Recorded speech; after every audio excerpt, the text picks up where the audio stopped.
I'm Mash Ponigala. I'm a creative director and brand strategist at Spellbrand. In today's case study, we're looking at a premium bistro, right? A gourmet bistro located in the United States. And bistros are a funny thing.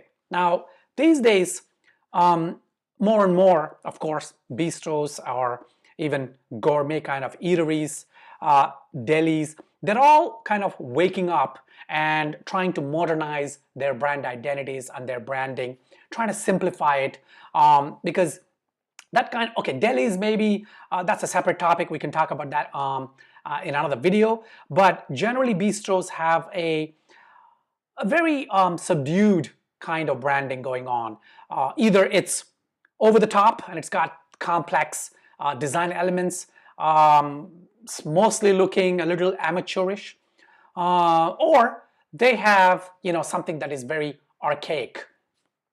But the trend now is to have clean, modern kind of designs, outlook, color combinations, because you don't want to look like any other bistro, right? So when someone comes to your bistro, of course the food is what they come for, but your branding, it's like, look, if you're into wine, and you would know this, when you're tasting a wine, when you're tasting a wine, the aroma, right, of the wine plays an equal part to the flavors on the palate. So when you sniff, when you sort of smell the wine, the aromas you get are half the equation, and then you take a sip and you move it around your mouth, and you then get the flavors, and together is what makes a wine a great wine or a rubbish wine, right? I mean, try it.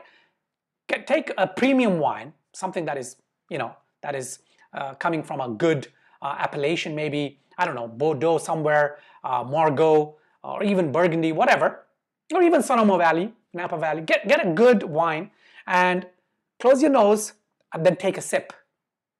You know what?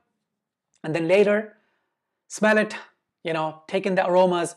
Okay, what I'm trying to say is that just like that, the brand identity, the branding, the colors inside the bistro or the restaurant or deli, whatever, and the uniforms and the napkins, everything, they all play a part in terms of supporting your food.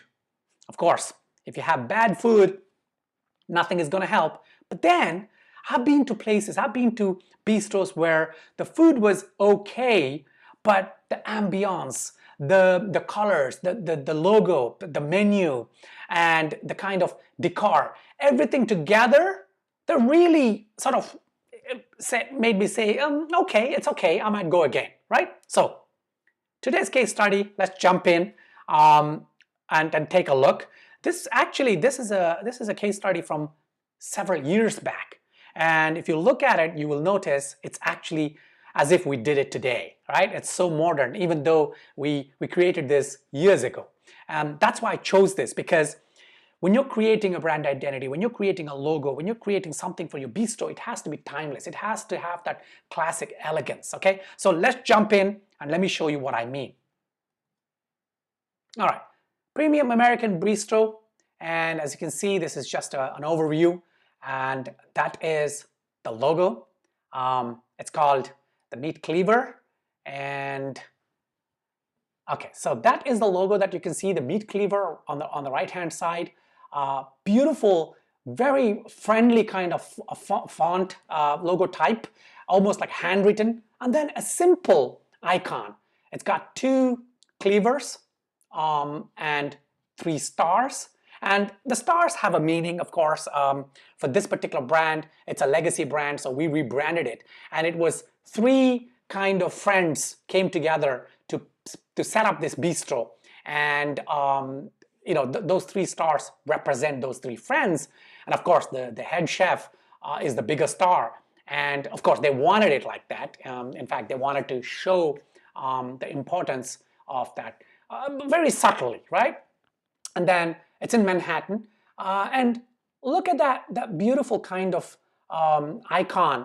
And here you can see on the right hand side, on a coaster, on a napkin, and on the top here you can see it on the menu.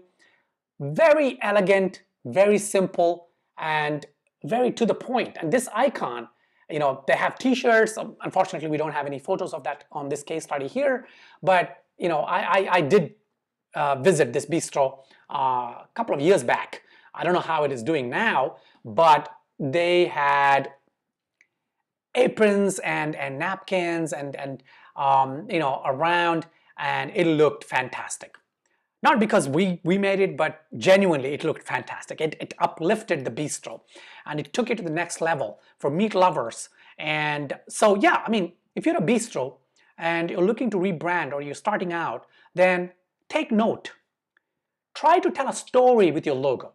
Now, it's not just about the name, it's not just about the location, something deeper, right? Of course, if you want to bring the location into your brand identity, into your logo, because it's a landmark kind of location or it's got some historic significance, then fantastic.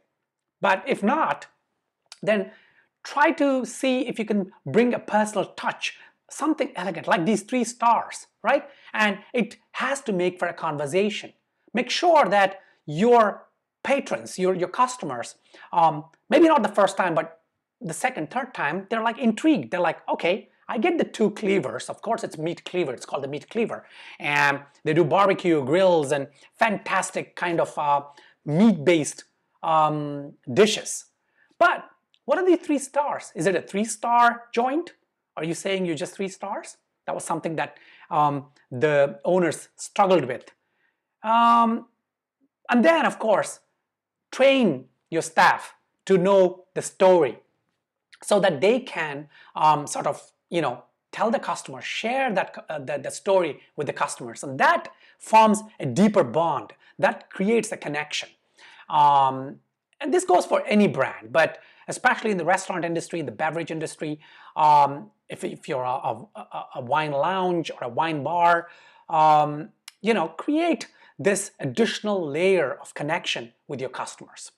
So yeah, I mean, if you have any questions, if you're a bistro and you're thinking of rebranding or you're starting out a bistro, then drop a line below, drop a comment. If you have any questions, if you have any concerns, then I will try and answer them. Or hit me up on Twitter and send me a message with your question and I'll try to answer it. There are also other restaurants, and I'll be doing a series of case studies on restaurants that we have branded, where I have created a strategy and the team has created the visuals and things like that. And you can check them out on spellbrand.com/work. But yeah, till my next case study, take care.